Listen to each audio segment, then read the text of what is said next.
Durante 11 años, nosotros, el pueblo, con el fin de formar una unión más perfecta y sólida, hemos trabajado juntos y hemos tenido los impuestos justos y equitativos sobre este mundo en el que vivimos. Sí es, casa dividida. Somos el mar y la tierra, somos el océano, somos el mar. Somos el mar. Nos comprometemos los unos con los otros con buen honor.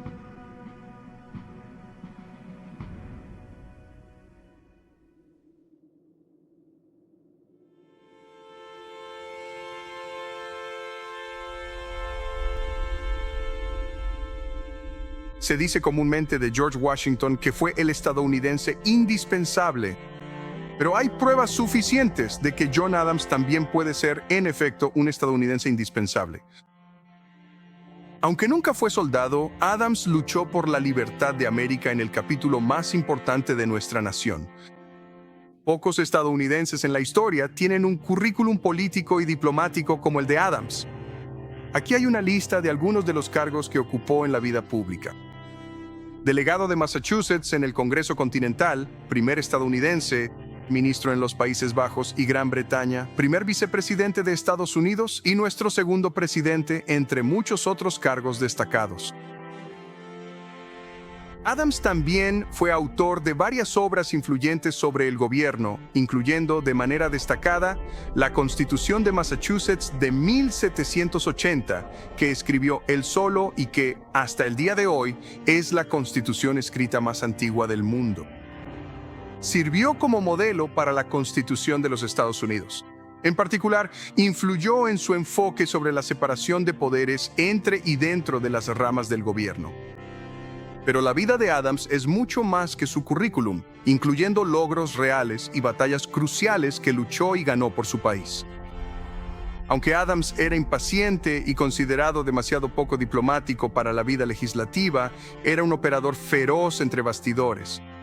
Y terminó desempeñando un papel importante en las decisiones más trascendentales en la lucha de nuestra nación por la independencia y más allá.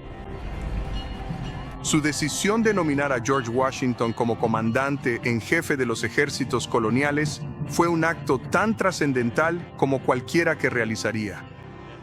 Adams conoció a Washington por primera vez mientras ambos servían como delegados en el primer Congreso Continental. Quedó impresionado por la experiencia militar de Washington y su comportamiento, y sabía que para unificar las colonias necesitaría elegir a alguien para liderar el ejército continental. Que no fuera un yanqui.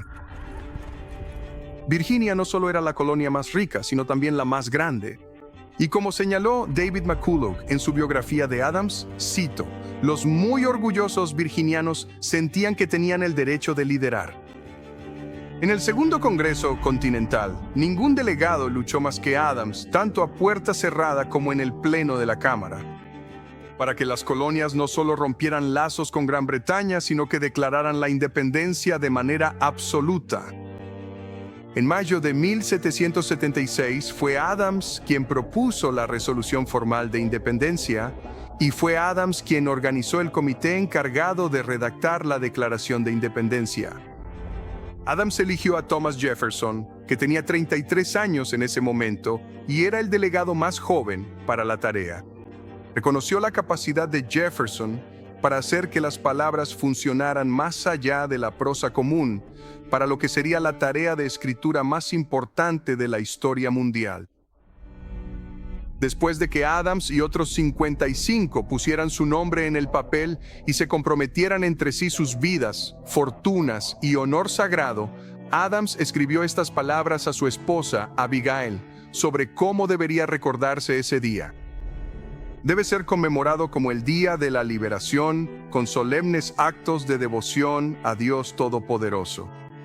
Debe ser solemnizado con pompa y desfile, con zapatos, juegos, deportes, armas, campanas, hogueras e iluminaciones. De un extremo al otro de este continente, desde ahora y para siempre. Cualquiera de estos logros habría sido suficiente para toda una vida. Pero hubo más. Adams desempeñó un papel fundamental en la lucha por la independencia en el ámbito diplomático, asegurando fondos cruciales del gobierno de Francia y negociando un préstamo de casi $2 millones estadounidenses con banqueros holandeses. Era un financiamiento necesario en el frente interno para provisiones, armas y municiones indispensables para asegurar la victoria militar en América y la independencia posteriormente. Adams escribió sobre sus esfuerzos más tarde en su vida. Si esta hubiera sido la única acción de mi vida, habría valido la pena. Y también estuvieron sus esfuerzos, junto con John Jay y Benjamin Franklin, en el tratado que puso fin a la Guerra de Independencia. El Tratado de París estableció a los Estados Unidos como una nación independiente y duplicó el tamaño de América. Para que no lo olvidemos, Adams fue el segundo presidente de los Estados Unidos y logró mantener a la nación fuera de la guerra. No fue una tarea fácil dadas las circunstancias en Francia, que estaba viviendo su propia revolución. A pesar de los feroces ataques de su propio partido, especialmente de Alexander Hamilton, Adams envió una comisión de paz a Francia con la esperanza de evitar la guerra. Tuvo éxito, pero a un gran costo personal. Entonces, ¿qué necesitamos saber sobre Adams para comprender mejor al hombre? Primero es importante entender dónde nació y de quiénes era hijo. Adams no nació en la riqueza. Su padre se ganaba la vida como agricultor y zapatero en el tranquilo pueblo de 2,000 habitantes llamado Braintree, Massachusetts. Bautizado en la iglesia donde su padre servía como diácono, Adams aprendió de él la necesidad e importancia del trabajo duro, los buenos hábitos y la confiabilidad. Adams escribió estas palabras sobre su padre después de su muerte, un hombre de estricta piedad y gran integridad, muy estimado y querido donde quiera que se le conocía, lo cual no era mucho, ya que su ámbito de vida no era extenso. El ámbito de la vida de John Adams se extendería mucho más allá de Braintree, llegando también a las grandes ciudades de América y Europa. El punto de inflexión en la vida de Adams llegó en forma de una beca para Harvard a los 15 años. Mientras estuvo allí, Adams cultivó su apetito por la lectura, que duró toda su vida.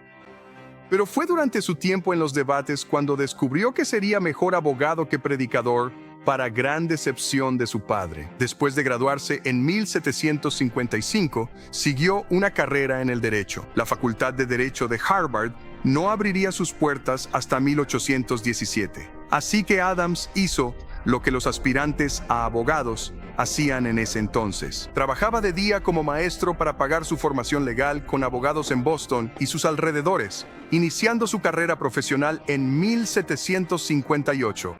Para 1770 era uno de los abogados más ocupados de la ciudad. Luego llegó el momento que puso a prueba el compromiso de Adams con el Estado de Derecho y brindó a la posteridad una ventana al carácter y el coraje del hombre. Arriesgando enormemente su carrera, decidió representar a los casacas rojas en el caso más importante de su época, el juicio por la masacre de Boston.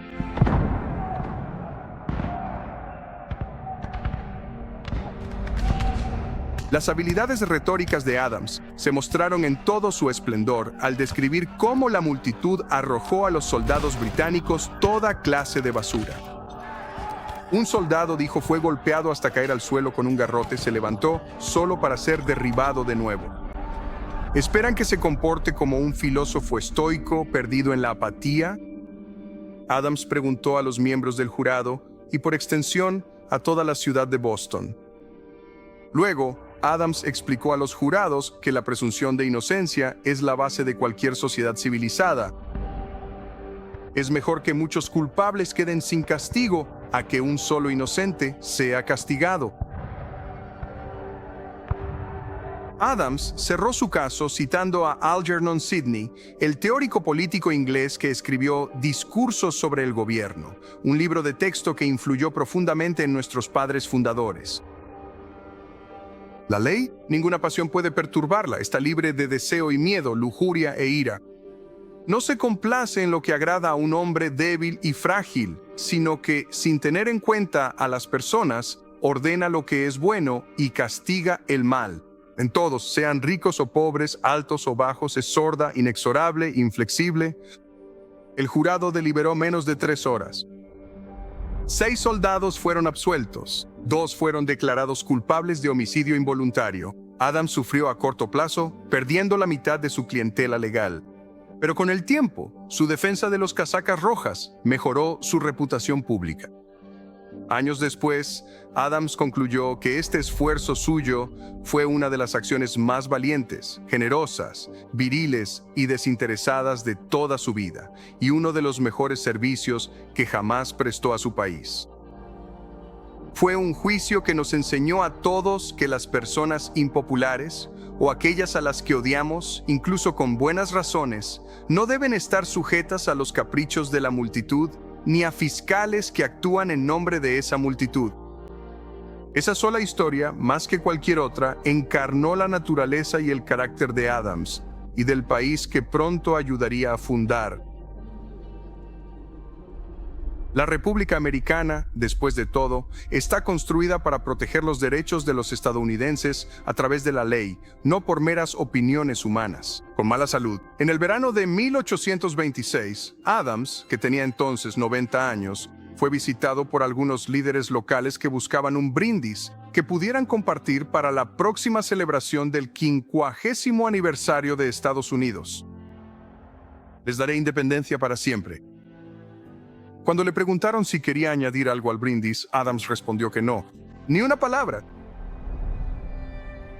Adams murió el 4 de julio de 1826, poco después de Jefferson, quien falleció de manera asombrosa el mismo día, solo unas horas antes. Sus últimas palabras antes de morir: Jefferson vive.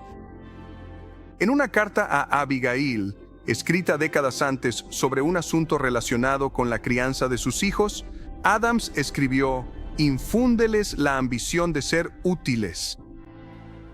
Asumiendo un gran riesgo personal para su familia, su salud y su riqueza, Adams sirvió a su país como pocos lo han hecho antes o después.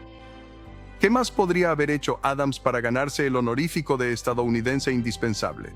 Es una pregunta que vale la pena plantear y responder a medida que nos acercamos a la celebración del 250 aniversario de nuestra nación.